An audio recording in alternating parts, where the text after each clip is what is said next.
જય માતાજી મિત્રો હું નિર્મલ ગોસ્વામી ડીસાથી ઓમ શ્રી શિવશક્તિ ચેનલમાં આપનું સ્વાગત છે.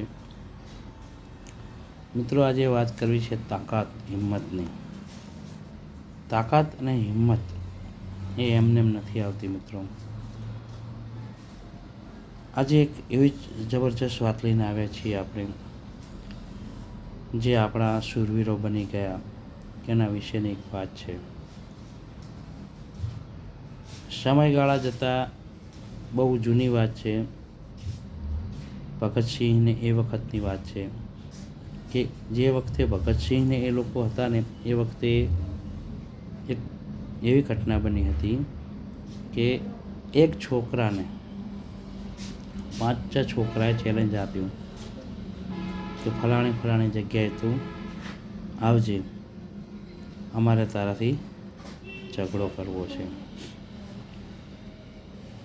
સમય સાંજનો, છોકરો પહોંચી ગયો ત્યાં. ખબર હતી કે 5-6 જણા છે ને હું એકલો છું, એમ છતાં પણ એને પહોંચવું પડશે. કેમ? આજે તાકાત હિંમતની વાત હતી. તાકાત હિંમતની વાત હતી એટલે એને ત્યાં પહોંચવાનું હતું. સમય થઈ ગયો, સ્થળ પર પહોંચી ગયો. ત્યાં 4-5 જણા આવ્યા, મારામારી થઈ, છોકરાને મારતા હતા. ત્યાં બીજા 5-6 જણા આવ્યા અને બંને જે લડતા હતા બધા છોકરાઓ એને છૂટા પાડ્યા અને પછી કીધું કે તું અહીંયા કેમ આવ્યો છે? એટલે કે મને આ લોકોએ ચેલેન્જ આપી હતી, એટલા માટે કે હું અહીંયા આવ્યો છું. તો કે આ 5-6 જણા અને તું એકલો, કે ભલે 5 નહીં પણ 500 હોત તો પણ હું કે આવત. જ્યારે વાત મારી માતૃભૂમિની હોય, મારી દેશભક્તિની હોય, કે મારા પરિવાર વિશેની હોય, કે મારા જ્ઞાતિ વિશેની હોય, કે મારા હિન્દુત્વની વાત હોય, ત્યારે હું ક્યારેય એકલો હોતો નથી.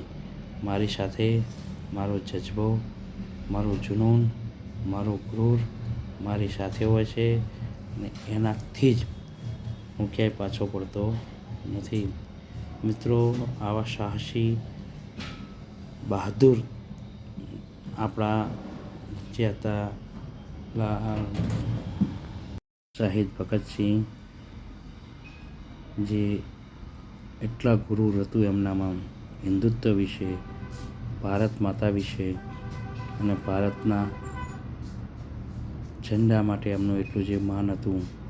મિત્રો, આજે આપણે હિન્દુ છીએ, ભારતીય છીએ, તો આપણે એટલું ગર્વ હોવું જોઈએ. તાકાત અને હિંમત બંને આપણે રાખી આપણા રાષ્ટ્ર, આપણા દેશને આગળ વધારવાનો છે. બોલો ભારત માતા કી જય. સાથે રહીશું, નેક રહીશું, એક રહીશું. વંદે માતરમ.